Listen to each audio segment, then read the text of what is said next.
जय हिंद आप सभी को। शुरू करते हैं आज की साइंस की क्लास, जिसमें डिस्कस करेंगे 30 मोस्ट इंपोर्टेंट साइंस के जो क्वेश्चन रहेंगे वो। ठीक है, कल की जो क्लास की थी उसमें से आप लोगों ने कर लिया, समझ में भी आया? तो चलिए आज का स्टार्ट करते हैं। तो सबसे पहले पहला क्वेश्चन है, एलिसा परीक्षण किस बीमारी की जांच के लिए किया जाता है? तो एलिसा जो परीक्षण है वो किस बीमारी की जांच के लिए किया जाता है? एड्स। ठीक है ना, एड्स जो है वो HIV वायरस से होने वाली बीमारी है। ठीक है, अगर आपसे पूछा जाए कि एड्स है वो बैक्टीरिया से होने वाली है, वायरस से होने वाली है या प्रोटोजोआ से होने वाली है, किसके द्वारा होने वाली है? तो ये किसके द्वारा होती है भाई? वायरस के द्वारा। किसके द्वारा? वायरस के द्वारा। ठीक है, उसके बाद अगर हैजा से आपसे पूछा जाए तो हैजा किसके द्वारा होती है? बैक्टीरिया। किसके द्वारा? बैक्टीरिया। उसके बाद अगर टीबी अक्षय रोग अगर आपसे पूछा जाता है तो कल ही हमने इस पर डिस्कस किया है, ये किसके द्वारा है? हवा के द्वारा। किसके द्वारा? हवा के द्वारा होने वाली बीमारी है। और साथ में बात करते हैं मधुमेह। मधुमेह जो है, शरीर में अगर इंसुलिन की अगर कमी हो जाए, किसकी कमी? इंसुलिन। इंसुलिन जो रिलीज करता है वो कौन है? कौन है? पैनक्रियाज, यानी कि जिसको क्या बोला जाता है? अग्नाशय। अग्नाशय क्या रिलीज करता है? इंसुलिन। अगर इंसुलिन की कमी हो गई तो कौन सा रोग हो जाएगा? मधुमेह रोग हो जाएगा। ठीक है, अगला क्वेश्चन है, क्या है देखिएगा, एक आदमी जो नहीं जानता कि कब खाना बंद करना है वह पीड़ित है। ठीक है, अगर किसी आदमी को अगर ये नहीं पता कि उसको कितना खाना खाया जा रहा है तो वो कोई बीमारी से पीड़ित है भाई? बुलिमिया। कौन सा रोग होता है वो? बुलिमिया। ठीक है ना, बुलिमिया जो रोग है वो किसकी वजह से होता है? अगर कोई मतलब ज्यादा ओवर ईटिंग होता है या ज्यादा खाता है तो किस बीमारी से ग्रसित है? बुलिमिया रोग से पीड़ित है। ठीक है, उसके बाद अगला क्वेश्चन है, प्रत्यावर्ती धारा को एक दिश धारा में बदलने के लिए निम्न में से किस उपकरण का प्रयोग किया जाता है? तो जो एक दिश अगर बात करें तो कौन सी होती है भाई? एससी से डीसी में चेंज करने के लिए, एससी से डीसी में चेंज करने के लिए निम्नलिखित में से कौन सा यंत्र है? ऑप्शन ए में डायनमो, बी में मोटर, सी में ट्रांसफार्मर और डी में रेक्टिफायर। तो क्या होता है वो? क्या होता है भाई? ये बहुत बार वो कर लिया है, रेक्टिफायर है। क्या है वो? रेक्टिफायर।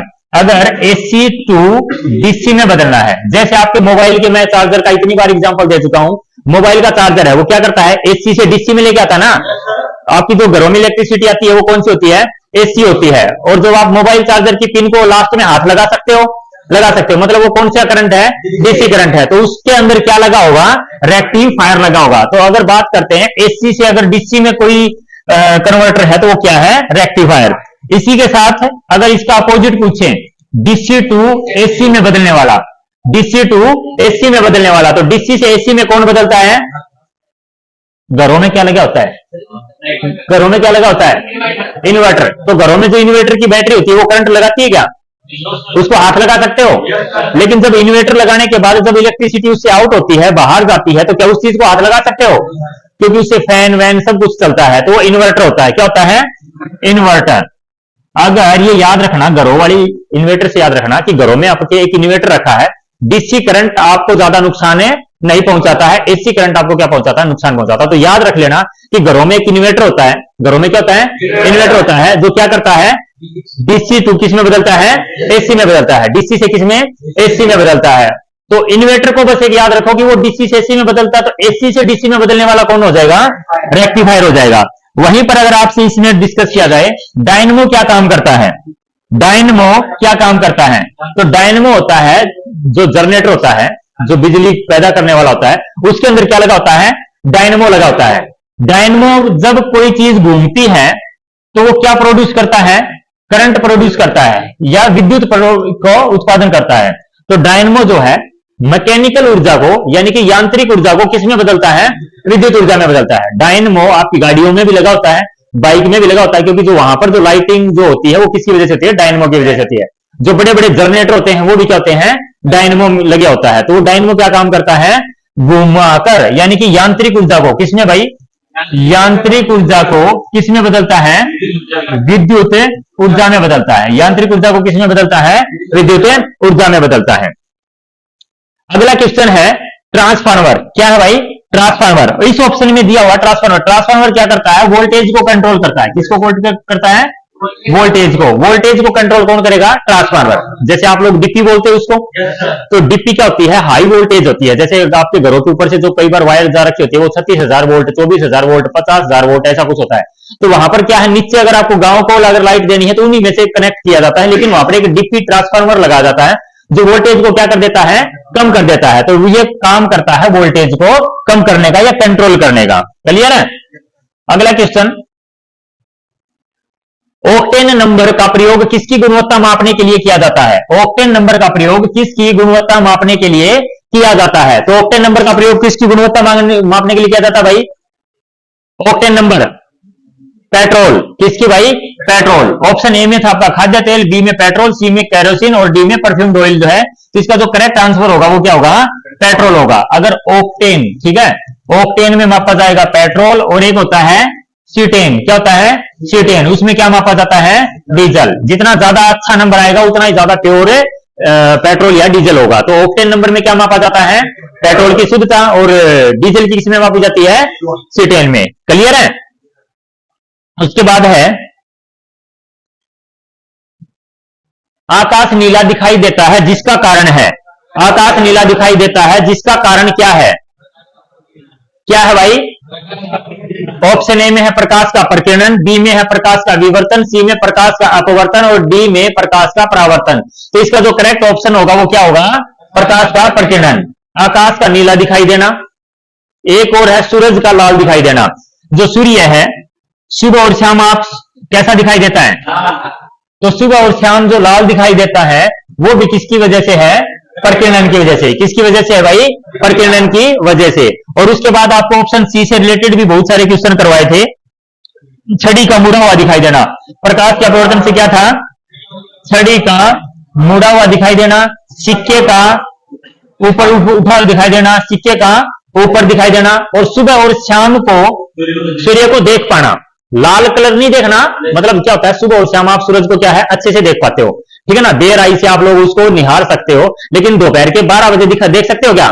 क्योंकि लाइटिंग इतनी ज्यादा होती है कि वो आपकी आंखों पे असर डालेगी।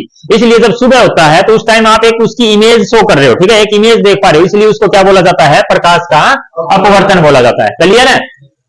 तारों का टिमटिमाना, ठीक है ना? तारों का टिमटिमाना, तो ये भी किसकी वजह से है? अपवर्तन की वजह से है। किसकी वजह से? अपवर्तन की वजह से।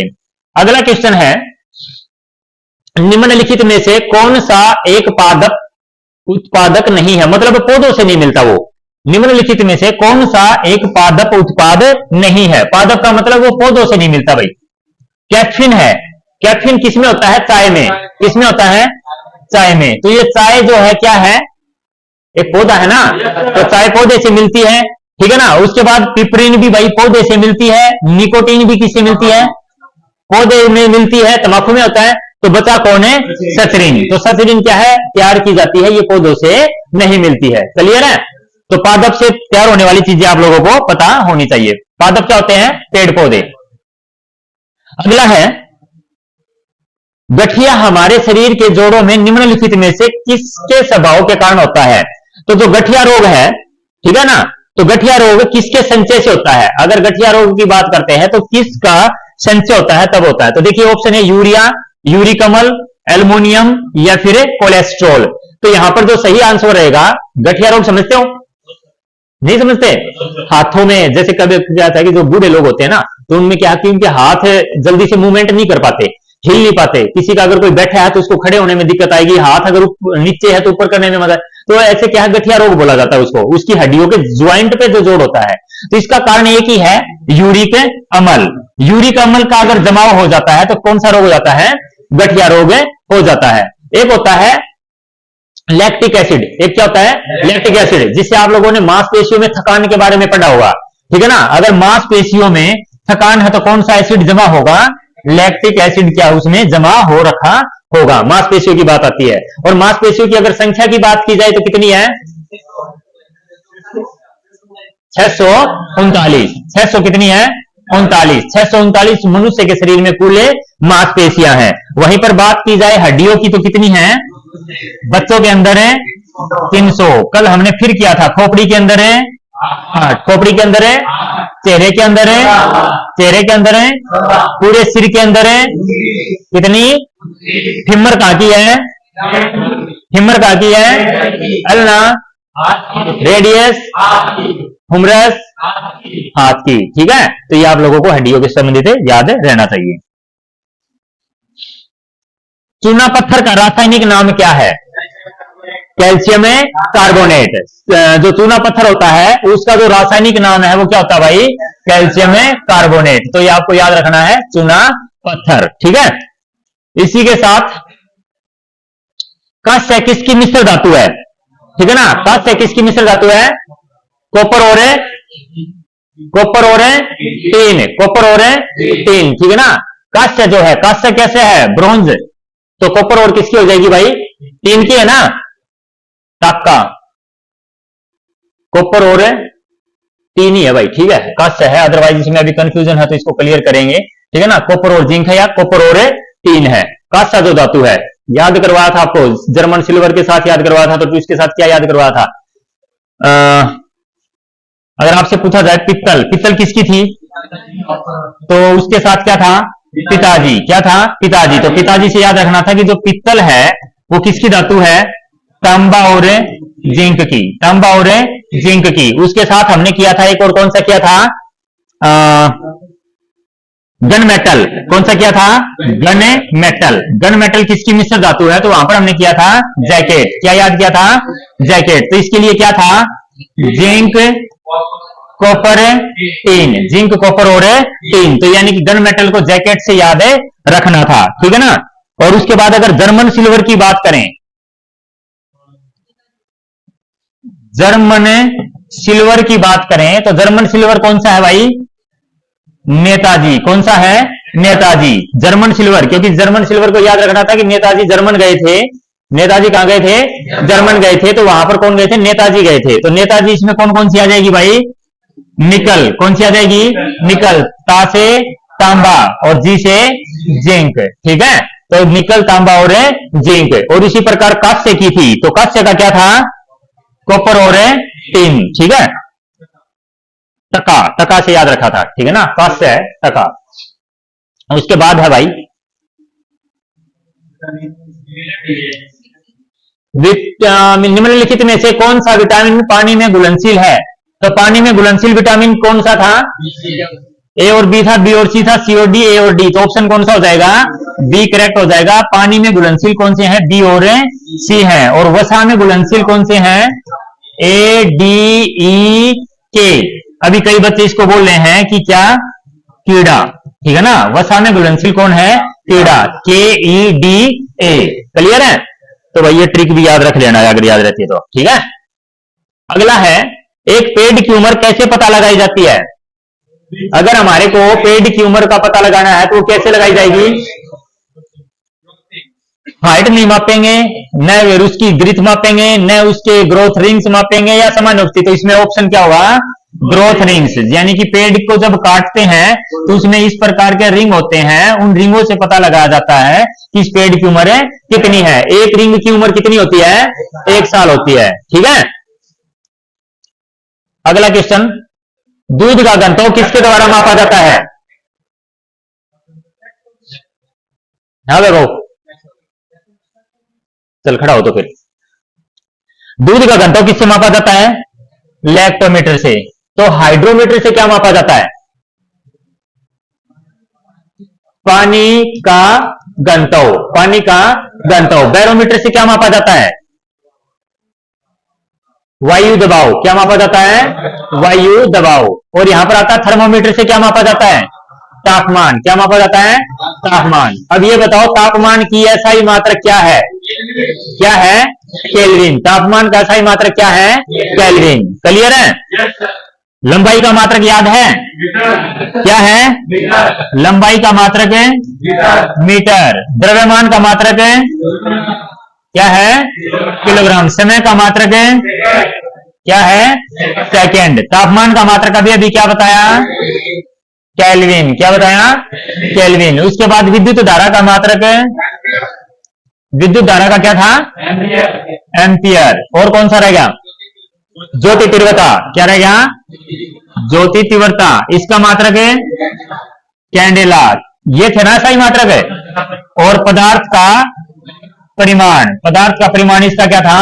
मोल। तो ये 7 यूनिट है। कितनी यूनिट है? 7। तो इनके मात्रक भी आप लोगों को क्या रखने हैं? याद रखने हैं। अगला क्वेश्चन है, ऑटोमोबाइल में हाइड्रोलिक जो ब्रेक है किस नियम पर आधारित है? तो यहां पर है भाई पास्कल लॉ, आर्किमिडीज, न्यूटन का गति का नियम और बर्नौली का सिद्धांत है। तो ये किस पे है भाई? पास्कल का नियम। जितने भी हाइड्रोलिक ब्रेक, गाड़ियां, स्टीयरिंग, ठीक है ना, हाइड्रोलिक जो प्रेशर से काम करती हैं, उन सब का एक ही सिद्धांत है। कौन सा? पास्कल का सिद्धांत है। और आर्किमिडीज प्रिंसिपल का संबंध है भाई घनत्व से। किससे है? घनत्व से। घनत्व का मतलब है जैसे बड़े बड़े जो जहाज है पानी के अंदर नहीं डूबते, तो हम ये बोल सकते हैं कि वो किसके सिद्धांत पर चल रहे हैं? आर्किमिडीज। आर्किमिडीज का सिद्धांत ये बोलता है, मतलब अगर हम सिंपल लैंग्वेज में समझे तो कोई भी चीज अगर अपने वेट से ज्यादा पानी को अगर हटा देगी ना, तो पानी के अंदर है नहीं डूबेगी। ठीक है, तो याद रख लेना है। न्यूटन के नियम 3 है भाई, वो हम डिस्कस करेंगे। मोशन के जो नियम है, पहला, दूसरा और तीसरा। पहले नियम को कौन सा नियम बोला जाता है? जड़त्व का नियम है बोला जाता है। ठीक है ना। और एक बस्ती आपकी बर्नौली थ्योरम। अगला भाई, तरल पेट्रोलियम गैस के मुख्य घटक कौन है? भाई देखिएगा, अब यहां पर हम ऑप्शन को एक्सक्लूड करते हैं। मान लिया हमारे को नहीं पता ये चीज, लेकिन अगर हम देखिए हेक्सेन तो है नहीं, तो ये ऑप्शन ए कट गया। उसके बाद में अगर हम यहां पर देखें पेंटेन भी नहीं है, तो ये भी ऑप्शन कट गया। और कार्बन डाइऑक्साइड तो कदापि नहीं है, तो ये भी कट गया। तो बचा कौन सा? इथेन, प्रोपेन और ब्यूटेन। कई बार ये सिंगल सिंगल पूछ लिए जाते हैं, ब्यूटेन, ठीक है, प्रोपेन या इथेन को अलग अलग करके पूछ लिया जाता है। तो आप इसको तीनों को याद रखिएगा, इथेन, प्रोपेन एंड ब्यूटेन जो है कौन सी गैस की भाई? तरल पेट्रोलियम गैस की। एलपीजी की फुल फॉर्म क्या होती है? Liquefied petroleum gas. समझ में आ रहा है? नहीं आ रहा? मेजर से शायद आ रहा है, कम आ रहा है, बैठ जा फिर। अगला देखिएगा भाई, हमारे शरीर में निम्नलिखित में से किस पदार्थ की कमी से मधुमेह रोग होता है? अभी हमने पढ़ा है, तो कौन किसकी वजह से भाई? इंसुलिन की वजह से। क्लियर है? तो इंसुलिन की कमी से कौन सा रोग होता है? मधुमेह रोग होता है। अगला, एक वयस्क पुरुष में रक्त जो लाल रक्त यानी कि आरबीसी की अगर बात करें, आरबीसी की अगर बात करें तो आरबीसी कितनी होती है?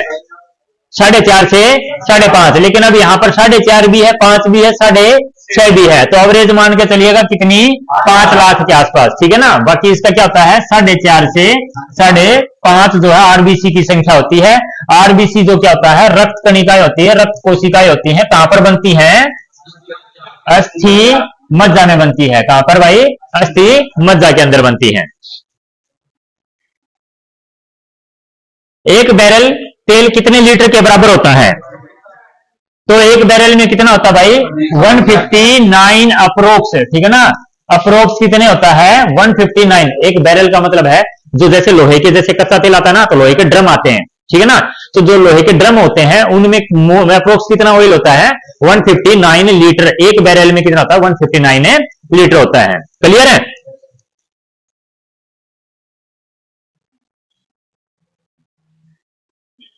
मनुष्य पशुओं की तरह घास किसकी उपस्थिति के कारण नहीं पचा सकता?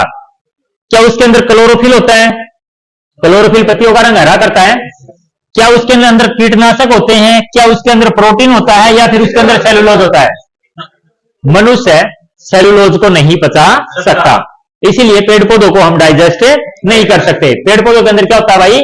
सेलुलोज होता है। क्या होता है? तीसरे क्या होता है? सेलुलोज। ठीक है? ठीक है? ठीक है ना।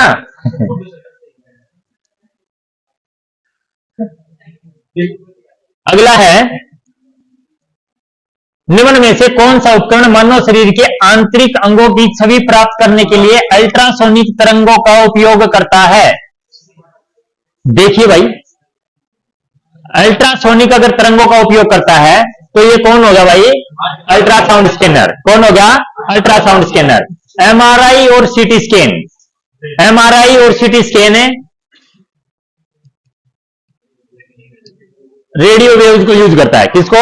रेडियो तरंगों से इनकी, देखिएगा ये तीनों ही चारों क्या है, इंटरनल बॉडी पार्ट के इमेज लेने के लिए है। अल्ट्रासाउंड भी है, एमआरआई भी है, एक्सरे भी है, सीटी स्कैन भी है। लेकिन इनका जो फंक्शनिंग है, अल्ट्रासाउंड किस पे काम करता है? अल्ट्रासोनिक वेव पे। एमआरआई और सीटी स्कैन किस पे करते हैं? रेडियो वेव पे। और जब अगर हम एक्सरे की बात करें तो एक्स तो खुद ही अपने आप में रे है, एक्सरे। क्लियर है? नहीं समझ में आया क्या? निम्न में से कौन सी ध्वनि की प्रबलता और कोमलता को निर्धारित करता है? कौन सा ध्वनि की प्रबलता और कोमलता को निर्धारित करता है? दोलन करता है, आवर्ती करती है, आयाम करता है या तरंग वेव करता है? आयाम करता है। क्या करता है? आयाम। एम्पलीट्यूड की बात करें, ठीक है ना, आयाम का मतलब ये है भाई कोई ध्वनि कितनी ऊपर नीचे जा रही है, ठीक है ना। यहां पर आयाम कम हो गया, यहां पर क्या हो गया? ज्यादा हो गया। तो ये ध्वनि की कोमलता और प्रबलता को कौन नोट करता है? आयाम करता है, ठीक है। और ध्वनि किस में मापी, किस में जाती है? डेसिबल में। जब मानव हृदय में बायां नील्य सिकुड़ता है तो रक्त किसकी तरफ जाता है? अब ये समझिएगा भाई, ये मान के चलिएगा, एक मिनट, ये हार्ट के 4 चैम्बर हैं, ठीक है। यहां पर एक चैम्बर यहां पर है और मान के चलिएगा एक चैम्बर ये है। अगर हम बात करें यहां से रक्त आता है, इसको बोलते हैं आलिंद। क्या बोलते हैं? आलिंद। और इसको क्या बोलते हैं? नीलय। ये भी क्या होता है? आलिंद। ये भी क्या होता है? और ये क्या होता है? नीलय। ये क्या होता है? नीलय। क्लियर है? अब जब हमें ऐसे खड़े होते हैं ना, हमारे जो राइट साइड में है वो अपना राइट पार्ट है, ठीक है ना। हमारे राइट साइड में क्या है? अपना राइट पार्ट है। लेफ्ट साइड में क्या है? लेफ्ट पार्ट है, ठीक है। अगर मैं अभी ऐसे खड़ा हूं तो ये मान के चलिएगा मेरा कौन सा पार्ट है? लेफ्ट पार्ट है। और ये कौन सा है? राइट, यानी कि ये बायां, ये बायां, और ये कौन सा? दायां। अगर हम हार्ट को मान के चलें, ठीक है ना, अगर बाएं और दाएं पे फर्क समझिएगा, तो दाएं में क्या होता है? हमारा जो रक्त आता है दाहिने पार्ट में, दाएं इसको ही मानिएगा यार, जैसे ये चैम्बर है और ये कौन सा है? दायां है। और ये कौन सा है? बायां है, ठीक है। और अगर जब हम दाएं की बात करें, यहां पर रक्त आएगा, ये होता है आलिंद। क्या होता है? आलिंद। और ये क्या होता है? नीलय। ये क्या होता है? आलिंद। और ये क्या होता है? नीलय। मान के चलिए जब बायां नीलय सिकुड़ता है, क्या होता है? रक्त आता है शरीर के अंदर से, ठीक है ना।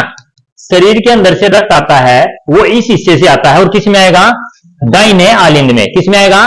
दाहिने आलिंद में। अब समझिएगा, पूरी बॉडी से रक्त सर्कुलेट होके आया और वो कहां पर आया? दाहिने आलिंद में। क्लियर है? दाहिने आलिंद से चला गया नीचे, किसके पास है? नीले। नीले ने किया पंपिंग। नीले ने क्या किया?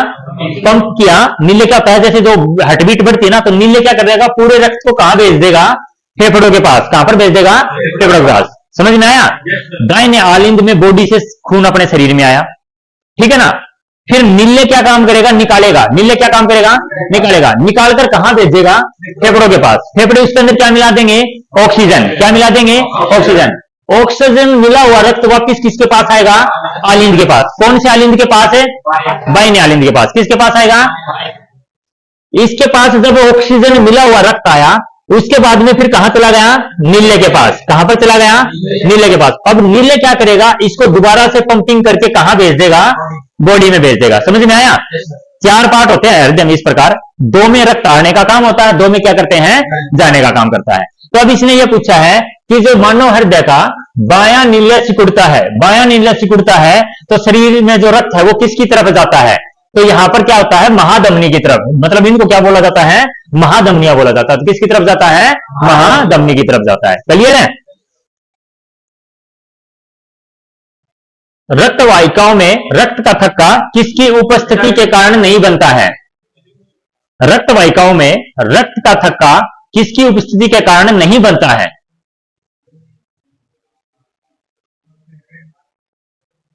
अभी भाई यहां पर क्या है? रक्त वाहिकाओं में रक्त का, यानी कि हमारे अगर यहां पर एप्रिन नहीं दिया हुआ, क्या नहीं दिया हुआ? एप्रिन नहीं दिया हुआ, तो यहां पर वो ऑप्शन क्या बचता है? थ्रोम्बिन। क्या बचता है? थ्रोम्बिन। ठीक है ना। विटामिन तो थक्का बनाने के लिए जरूरी है, ठीक है ना। आरबीसी है वो खुद में अपने आप में रक्त है, तो वो जमने से रही। और विटामिन डी ऐसा कोई काम करता नहीं, तो बचा ऑप्शन कौन सा? थ्रोम्बिन। अगर यहाँ पर एप्रिन होता तो हम एप्रिन का जवाब दे देते, ठीक है ना। एप्रिन हमारी बॉडी के अंदर रक्त का थक्का नहीं बनने देता है, लेकिन अब यहाँ पर क्या हो जाएगा, थ्रोम्बिन हो जाएगा। क्लियर है। DTP vaccination is given to young babies, यानी कि जन्मजात जो डीटीपी की बीमारी हो, किस बीमारी से बचने के लिए दिया जाता है।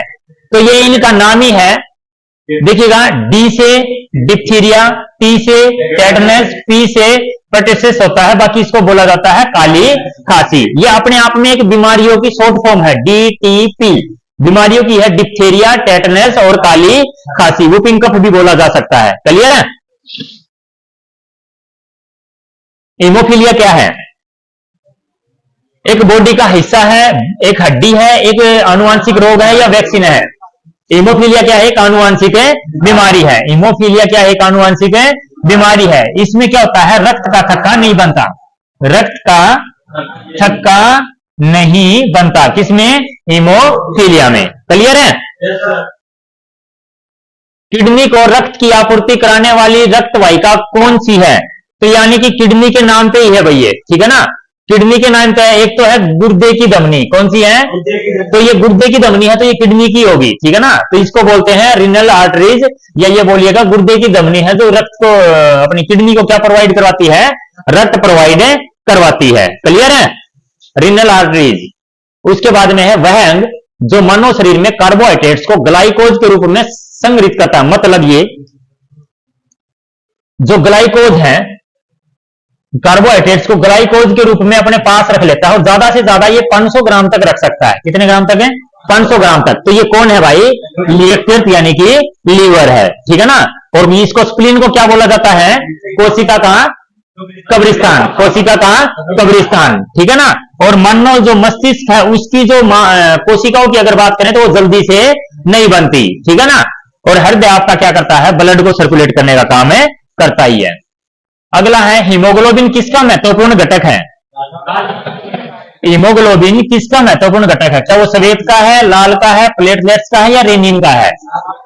तो हीमोग्लोबिन आरबीसी का मुख्य घटक है। किसका घटक है, आरबीसी का मुख्य घटक क्या है, हीमोग्लोबिन है। क्लियर है। और हीमोग्लोबिन जो है बनता किससे है, किस मिनरल्स, किस खनिज के द्वारा बनता है, तो आयरन यानी कि लोहा। अगर लोहे की कमी हो जाएगी तो कौन सा रोग हो जाएगा, एनीमिया। कौन सा रोग हो जाएगा, एनीमिया रोग हो जाएगा। तो इसलिए लाल रक्त कणिकाएं का जो बनने के लिए खनिज लवण जरूरी है वो कौन सा है, लोहा है। समझ में आया। लाल रक्त कणिकाएं फिर दोबारा बता दीजिएगा, बनती कहां पर है, अस्थि मज्जा में। कहां पर बनती है, अस्थि मज्जा में। और फिर बचता आपका प्लेटलेट्स, फिर बचता रेनिन। रेनिन क्या काम करता है, दूध को दही से बनाता है, दूध से दही बनाता है। कहां पर, शरीर के अंदर। एक प्रकार का एंजाइम है जो दूध से क्या बनाता है, दही बनाता है। चलिए अगला क्वेश्चन, रक्तचाप में दीवारों किसकी दीवारों पर प्रेशर पड़ता है, ठीक है ना।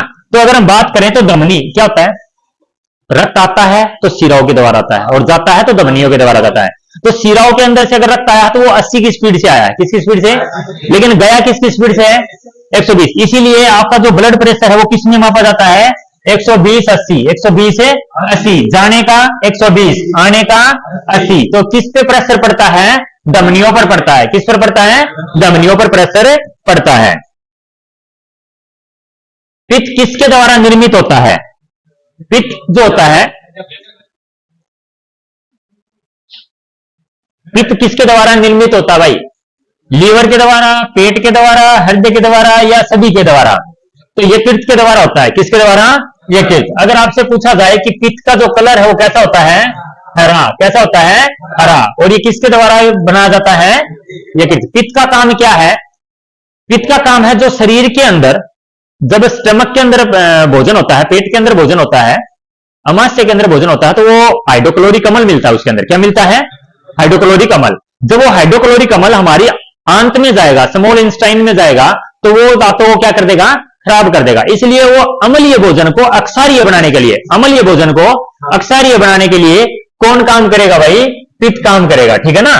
तो वो कहां पर बनता है, यकृत में बनता है। और इसी के साथ अगला जो क्वेश्चन है, पित्त रस किसके द्वारा संग्रहित किया जाता है। वो पित्त का निर्माण तो किसने कर दिया, लीवर ने कर दिया। किसने कर दिया, लीवर ने कर दिया। लेकिन वो स्टोर कहां पर होगा, तो liver, gall bladder, small intestine, यहां पर भाई लीवर का मतलब हो गया आपका यकृत, ये हो गया पित्त की थैली, पित्त की थैली, और यहां पर हो गया छोटी आंत, छोटी आंत, और लास्ट का ऑप्शन हो गया सभी। तो ये जो संग्रहित कहां पर होता है, पित्त की थैली में होता है, ठीक है ना। तो बाइल जूस कहां पर वही स्टोर होता है, पित्त की थैली में होता है। तो ये आपके हुए आज के 30 क्वेश्चन, ठीक है। तो समझ में आया आप लोगों को, आपको आया है। तो भाई ऐसे ही क्वेश्चनों के लिए क्या करना है, किसको, एज ए थॉट्स को, ठीक है। जय हिंद।